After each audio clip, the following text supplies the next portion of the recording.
Hi guys, what's up? It's me, Melo Rides. Welcome to my motovlog. For today's video guys, review natin yung rear shock ko na YSS 275mm. Kung ano na yung performance niya after 4 months. Since itong NMAX ko, 4 months na rin yung nakalipas, after nang nilabas ko sa kasa to, pinalitan ko kaagad siya ng rear shock. Since hindi ko nga abot yung ground, naka-tiptoe ako. So nakakatakot baka mouth balance. Kaya nagpalit ako ng rear shock which is YSS DTG 275mm. So para dun sa mga nagbabalak na magpalit ng rear shock, kung ano yung performance niya, kung may lagotok ba siya, tumutukod ba siya. So i-share ko din sa inyo kung ano pa yung mga pinalitan ko at mga pina-adjust ko para mas komportable ko siyang drivein, para mas abot na abot ko na yung ground. Since maliit nga ako, nasa 5'3 lang ako, kaya hirap na hirap ako abutin yung ground nung una, nung all stock pa siya. Kaya ginawa ko, may mga pina-adjust ako, may pinapalitan ako para mas komportable ko siya drivein. Malapad siya, mabigat. Ang hirap niya para dun sa kagaya ko na maliit lang. So kung kagaya ko rin kayo na around 5'3 lang or 5'3 pababa at merong timbang na 60 kilograms at meron kayong top box, pakita ko sa inyo yung setup ng ginawa ko dun sa rear shock ko. Tara guys, let's go!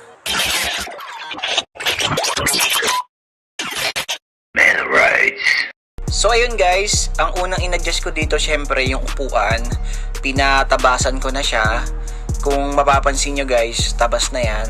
Around 1 inch din yung naibawas dito kung hindi ako nagkakamali.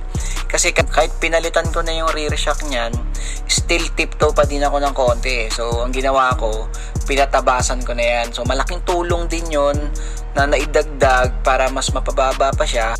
So yung iba ang ginagawa, nagpapalit sila ng aftermarket na upuan. Ako kasi hindi ko na yung ginawa para kahit papano, stock pa din siya, pinabawasan ko. So wag nyo na lang ipapasagad siguro yung pagtabas para kahit papano hindi ganun kasakit sa puwet or mas komportable pa rin siya since nabawasan na siya. Pangalawang ginawa ko dito, pina-adjust ko yung front suspension niya. Pinabawasan ko ng 1 inch din ata kung di rin ako nagkakamali. Hindi ako sure no? Pero most likely mga ganon, 1 inch yung naibawas dito. So ang maganda, kung papalitan nyo ng mas mababa yung rear shock, i-adjust nyo din yung front suspension. So para hindi siya nakadaus-dos at maganda siya tingnan. Ang tanong guys, kung tumutukod ba siya since pinababa natin yung front suspension. Based sa experience ko, wala naman ako naramdaman dito na tumukod kahit nalubak ako. Maganda kasi yung pagkakagawa dito sa front suspension ko. Maganda yung fork oil na ginamit. So marami na rin ako napuntahan o nadaanan ng mga iba't ibang lubak. Still maganda pa rin yung play niya kahit pinabawasan ko na siya. So syempre dagdag forma na rin kapag medyo lowered yung suspension at yung rear shock niya. So mamaya i-walk around ko si NMAX kung ano yung pinaka-itsura niya. So malaking bagay yon guys kapag pinabawasan nyo din yung front suspension. Mas bababa pa siya ng konti to the point na mas lalo mo maaabot yung ground. So siyempre yung last, yung rear shock. So honest review lang tayo dito sa YSS DTG na 275mm. Actually guys, nakakaramdam ako dito ng tukod, lalo na kapag yung mga malalaking humps o kaya malalalim yung lubak, lalo na kapag meron akong OBR. Since medyo mabigat nga yung dala ko, meron akong top box, may bracket, may OBR. Around 120 kilograms kami kapag pinagsama mo. So siguro ang gawin nyo na lang kapag yung sa mga road condition medyo malubak, alalay na lang kayo ng takbo ron para hindi siya ganun mag bottom out or hindi siya ganun tumukod. Maganda naman yung shock kapag yung flat yung daanan. Pero yun nga lang kapag sobrang lalim ng mga lubak, maalon masyado or matataas yung humps, talagang magbo-bottom out siya or kaya tutukod. Maganda naman yung rear shock na 275mm. Maliban dun sa mapapababa siya, magiging semi-lowered siya, maganda rin yung play niya, wala akong masabi sa kanya. Hands down ako dun sa performance ng YSS na 275mm. Yung adjust na ginawa ko dito, mga port threads galing sa malambot, titigasan mo, 4 na threads yung in-adjust ko. Kung kagaya ko kayo na 60 kilograms lang, meron top box at merong OBR na kasing bigat mo din, total of 120 kilograms kami ng OBR ko. So ganun din yung gawin yung setup.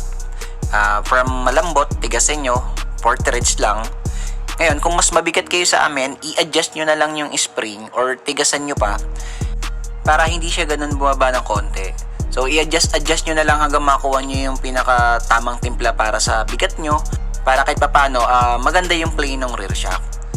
So ayun, after 4 months ko siya nagamit, goods pa din naman, maganda pa rin yung play niya, yung spring niya, hindi siya ganun lumalambot kapag tumagal, okay pa rin, pinakikiramdaman ko kasi siya eh, so masasabi ko na magandang brand yung nabili ko na YSS DTG na 275mm. Mare-recommend ako sa inyo guys kung plano kayo na magpa semi-lower din ng motor.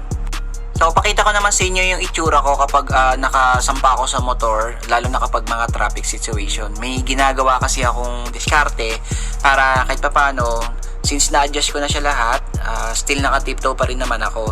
So, ganito yung itsura ko nung pinalowered ko yung NMAX ko kapag sinakyan ko na. Kung mapapansin nyo, naka-tiptoe pa din ako, diba? Hindi pa rin ganun kalapat yung pa ako. So, ang ginagawa ko, umaabante ako na konti kung mapapansin nyo. So, ang gagawin nyo kapag alam nyo hihinto na kayo o kaya may stoplight na, umabante na agad kayo para lumapat agad yung paa nyo sa ground. So, malaking tulong yon para mas maabot nyo lalo yung pinaka-ground. Kahit meron kayong OBR, hindi siya ganun parang nakaka-outbalance. So, mas maganda rin na mag-provide din kayo ng sapatos na malalaki or matataas yung swelas. Makakadagdag heights yun para sa atin. So, ibig sabihin, kapag tumaas ka ng konti, yung paa mo mag-e-extend siya. So, mas komportable, mas abot na abot mo yung pinaka-ground. So, pakita ko naman si NMAX sa inyo, i-walk around ko kung ano yung pinaka-itsura niya. Tara, let's go!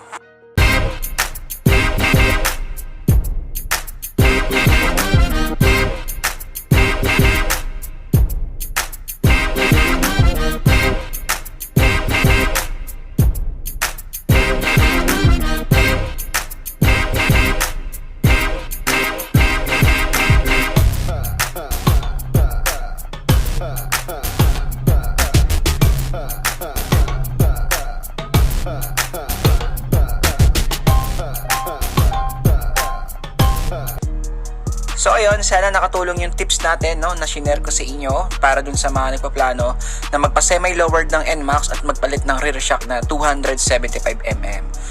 Like mo na yung video and hit mo na yung notification and subscribe para updated kayo sa lahat ng mga videos natin. Thank you guys, bye-bye!